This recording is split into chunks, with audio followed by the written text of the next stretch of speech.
Okay, dear students, I am Abul Bashar, lecturer in English of Manikrishan Degree College. Again, got the chance to meet you to take the class. In my last class, I talked to you about some of the achievements of the greatest achievements of the scientist, and I think that was my preparatory lecture. And just I need some classes on it because we have to discuss. And in my last class, I talked to you about the artificial heart. And today I would like to talk to you about the cell phones. Phones have been around since the 80s, but cell phones made their appearance only in 1990s. Today, by some estimates, more than 100 million people in Bangladesh and more than 4.6 billion people worldwide have mobile phones. Anything that is useful and spreads so fast has to be considered one of the greatest inventions of all time. Just 2 decades ago, Bangladesh even landlines were difficult to obtain, let alone mobile phones. Today, people from all social strata use cell phones from street vendors to business executives in luxury cars and from villagers to urbanities. Since May 2015, Bangladesh joined its South Asian neighbors India and Pakistan won the list of the countries with 100 million or more mobile phone users. The other countries on the list are China, Russia, Brazil, and the United States, Indonesia, Japan, Germany, and the Philippines and Nigeria. So just here in this topic, we come to know about the invention of mobile phones, and that was invented in 1980s. But it's really true that in 1980s it became available in your country, and nowadays 100 million people in Bangladesh use this, and nearly 4.6 billion people of the world use this. And then I think through this thing, just now we have the opportunity to contact all over the world.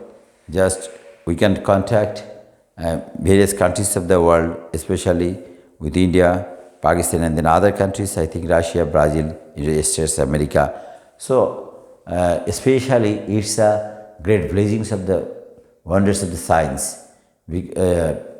Just a few days ago, we never thought, and that was very troublesome for us to get the line of the land phone.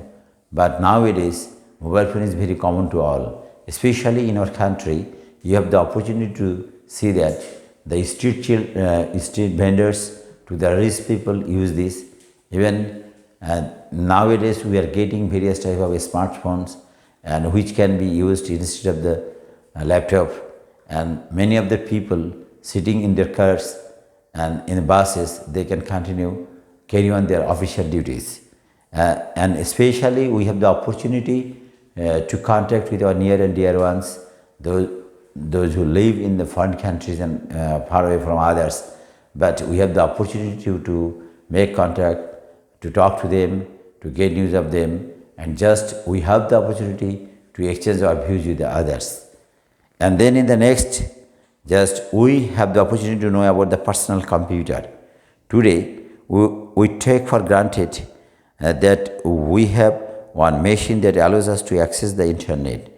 And a personal computer is the machine by which we have the opportunity to, to access the internet, do word process as a calculator, watch TV, play games, and do a host of other things.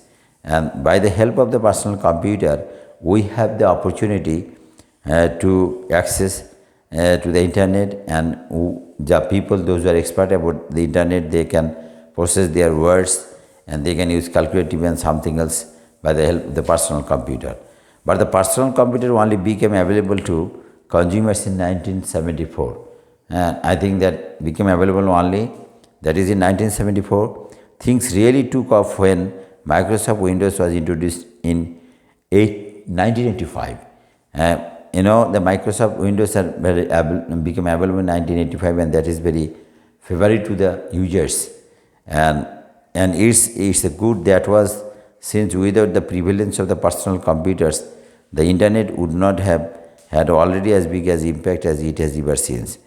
It's really true that without the help of the personal computer, internet would not be able to would not be able to favorite the people of the world. And then just we get the chance to know about the first communication satellite. People on Earth may take for granted today's high-tech world of cell phones, the GPS and satellite high above the planet that make instant communication possible.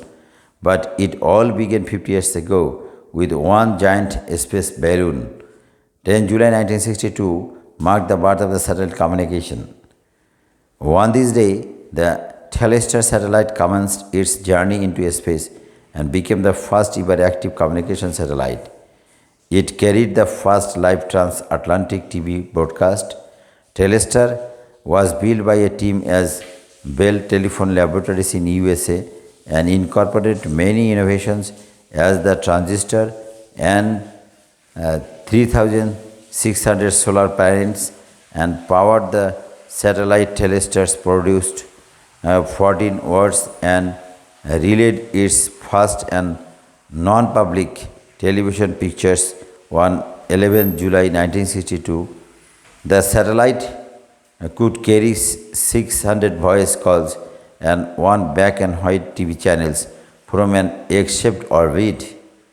Today, we use satellites for GPS, TV radio, weather tracking, military surveillance, space exploration, and global communications, among other things.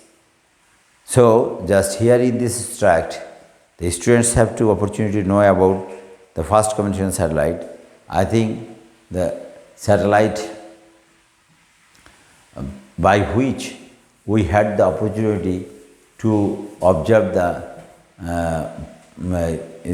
different types of games and sports, especially in 1990s when we are interested to watch the football the sports of the football FIFA, that is the World Cup final football, and we are interested to enjoy the World Cup cricket final, and especially in 1980s and 1990s we had to take the help of the satellite, that is the terrestrial which helped us to know about this. But fortunately, I think in 1962 and after 1974, just it was available to the people to use it, and through which just we the people of modern age now can watch various types of games and sports. We can enjoy various types of programs through internet and TV. And here we have the opportunity to see and watch and enjoy various types of programs also. And so I think that is become a part and parcel of our human life. So just in my last lecture, I talked to you about the artificial heart, which help the people to be hopeful to live on earth for a larger period. Then just we talked about the cell phones, which have now become the part and parcel of daily life. Without cell phone, we can't think our life. I think just to spend a single moment. And then the personal computer also helps people to be expert in using the internet, and then the communication satellite, which helps the people all over the world to make the I think just to exchange our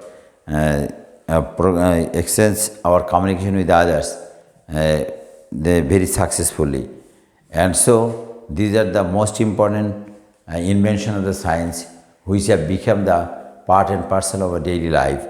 And I think just in my next class, I would like to talk to you about the moon landing, internet and microchips.